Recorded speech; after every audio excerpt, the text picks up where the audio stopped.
बंजरिया थाना के सद्दाम हत्याकांड का पुलिस ने 24 घंटे के अंदर सफल उद्भेदन करते हुए 7 बदमाशों को घटना में प्रयुक्त गाड़ी, बाइक, हथियार व अन्य आपत्तिजनक सामानों के साथ गिरफ्तार कर लिया है।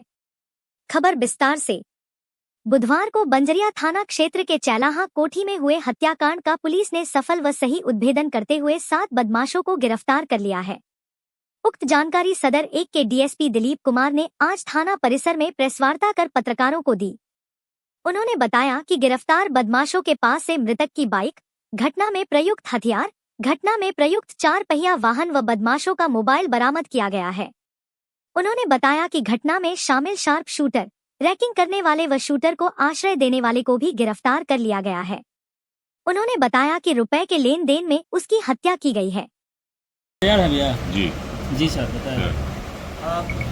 15 तारीख की एक घटना हुई थी जिसमें मोहम्मद सद्दाम हैं, उनकी हत्या हो गई थी और डेड बॉडी हम लोग को 16 तारीख को मिली। 16 तारीख को जानकारी सुबह में हुआ। एसएचओ को पहले जानकारी दी गई कि एक डेड बॉडी है। तुरंत पूरी टीम, जिसमें मैं खुद था, टाउन एसएचओ थे, बंजरिया एसएचओ थे, सारे लोग वहाँ पर पहुँचे, छानबीन स्टार्ट किए। उसमें एफएसएल की भी टीम को बुलाई गई थी और लोगों का थोड़ा सा उग्रता था कि हत्या हो गई है और अभी तक अरेस्टिंग नहीं हुआ, जबकि 1-2 घंटे पहले ही हम लोगों को सूचना मिली थी। तो खैर अनुसंधान स्टार्ट किया गया। पुलिस अधीक्षक महोदय के नेतृत्व में एक टीम का गठन किया गया, जिसका नेतृत्व हम कर रहे थे। और उसमें जो परिजन हैं उनके द्वारा बताया गया कि एक राशिद नाम का व्यक्ति, सद्दाम का पहले घर चैलाहा टाल था, अभी हाल फिलहाल में वो अपना घर रघुनाथपुर में बना लिए हैं, वहाँ किराना का दुकान चलाते हैं और भी उनकी कुछ एक्टिविटी हैं। तो इनके दुकान के आसपास का ही एक राशिद व्यक्ति है जिनसे इनकी नज़दीकी थी और जांच के क्रम में ये पता चला कि इनका राशिद का मृतक के साथ में पैसे का भी लेन देन था। तो राशिद जो है पैसा नहीं देना पड़े इसके लिए इन्होंने प्लान रचा और अपने साथ में कुछ और लोगों को शामिल किया, जिसमें मुख्य रूप से राहुल हैं, सचिन हैं और भी सारे लोग हैं। इनको इस प्लान में शामिल किया। पहले इनका प्लान था कि सद्दाम को उनके दुकान पर ही मार दिया जाए। इन्होंने प्लान किया था, उसी प्लान के तहत जो है राशिद ने पैसा दिया राहुल को।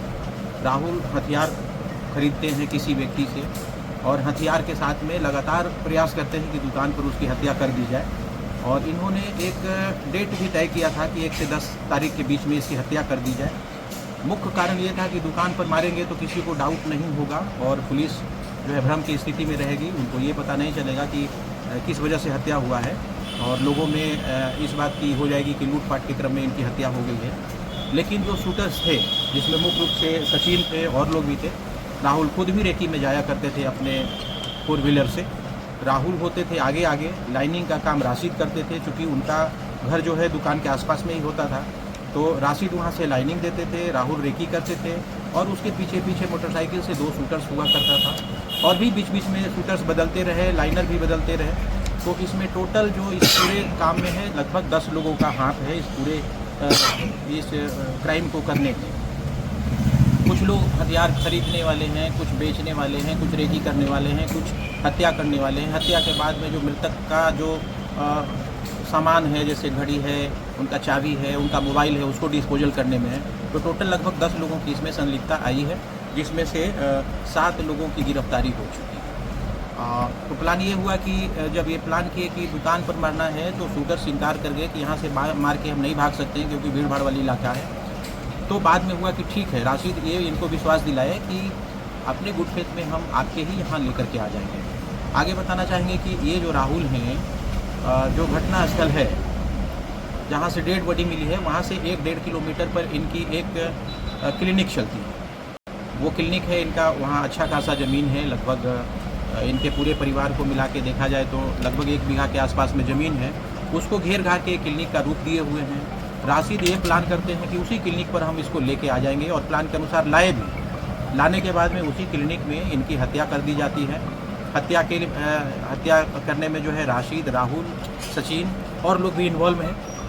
उनको गोली मारी जाती है। गोली मारने के बाद में धर पकड़ में जो गोली मारी जाती है तो मृतक जो है संघर्ष करते हैं और संघर्ष के क्रम में राहुल को थोड़ा सा खरोच आ जाता है। तो राहुल ये समझते हैं कि खरोच आ गया है, मृतक के नाखूनों में मेरा स्किन हो जाएगा तो हम हो सकता है कि पुलिस से पकड़ में आ जाएं। तो मरने के बाद में उनकी उंगलियां काटी जाती हैं। बाएं हाथ की 5 उंगलियां काट ली जाती है और उंगलियों को भी नदी में फेंक दिया जाता है। उंगलियां कटी हुई हम लोग को मिली थी तो थोड़ा सा हम लोग को ज़्यादा डाउट हो गया था कि कहीं पैसे का लेन देन या किसी जानकारी के साझा करने के क्रम में तो टॉर्चर नहीं किया गया है, लेकिन ऐसा नहीं था। मरने के बाद उनकी उंगलियां काट ली गई थी और यह सिर्फ इसलिए किया गया था कि हमारी पहचान उजागर नहीं हो, अभियुक्तों की पहचान उजागर नहीं हो। और यह घटना 15 तारीख के लगभग 2 से 3 बजे के बीच में हुई थी। 4-5 बजे ही ये लोग बोले कि हम डेड बॉडी को वहाँ पर फेंक दिए थे। सारे क्लिनिक को अच्छे तरीके से इन्होंने साफ़ किया है। साफ़ करने के बावजूद वहाँ से ब्लड स्पॉट हम लोगों को मिले हैं और जिसका मिलान किया जाएगा। घटना जो डेड बॉडी है उसके बॉडी से मिलान किया जाएगा। डेड बॉडी को डिस्पोजल करने में जिस कार का यूज हुआ था, डिक्की में भर के लेके गए थे, वो कार भी बरामद हो गई है। रेकी करने में जिस मोटरसाइकिल का यूज हुआ था वो भी मोटरसाइकिल बरामद हो गया है। मृतक मोटरसाइकिल से आए थे, उनको जो है बरगला करके लाया गया था इनके क्लिनिक पर। उनकी मोटरसाइकिल घटना के बाद चिरैया थाना क्षेत्र में कहीं लगा दिया गया था, उसको भी वहाँ से बरामद कर लिया गया है। मृतक का मोबाइल ये मोटरसाइकिल है। मृतक का 2 मोबाइल, उनका घड़ी, उनके गाड़ी की चाबी वो नदी में फेंका गया है, जिसको खोजने का अभी प्रयास कर रहे हैं। नदी में पानी ज़्यादा है इसलिए थोड़ा संभव नहीं हो पा रहा है, बट प्रयास कर रहे हैं कि वो भी चीज़ हमको मिल जाए। और जिस गाड़ी से रेकी हुई थी वो भी बरामद हुआ है, कार तो बरामद हो ही गया है। इन लोगों का मोबाइल और जिस हथियार से हत्या की गई तो राहुल अपने एक मित्र को दे दिए थे रखने के लिए, जिसको रखने के लिए दिए थे उसको भी हम लोगों ने हिरासत में ले लिया है, उनकी भी अरेस्टिंग हुई है और उनके पास से पिस्टल और गोलियां बरामद हुई। तो मेरे समझ से ये रिकॉर्ड टाइम में केस का अनुसंधान पूरी तरीके से हो गया है। इसमें 1-2 लोग हैं जिनको हम लोग जल्द से जल्द अरेस्ट कर लेंगे। पब्लिक का ये कहना था कि पुलिस जो है जल्दी काम नहीं करती है, तो हमारे तरफ से ये अपील होगा कि यदि सूचना सही तरीके से आएगा तो पुलिस अनुसंधान एकदम रिकॉर्ड टाइम में कर लेगी।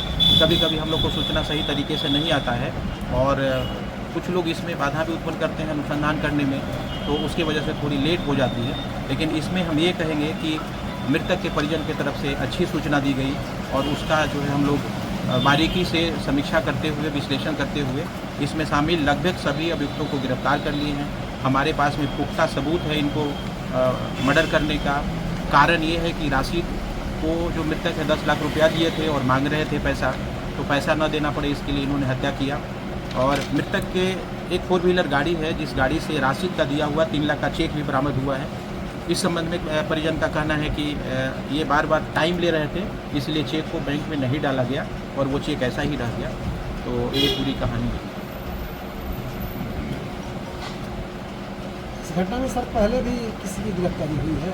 जिस दिन घटना हुई थी जिस दिन घटना हुई उसी दिन हम लोगों ने राशिद को हिरासत में लिया था और रात भर में ही सारी लोगों की गिरफ्तारी हो गई। हथियार की बरामदगी कल दिन में हो पाई है। तो मतलब ये कहें कि अगर हमको ये 16 तारीख को लगभग 11 बजे के आसपास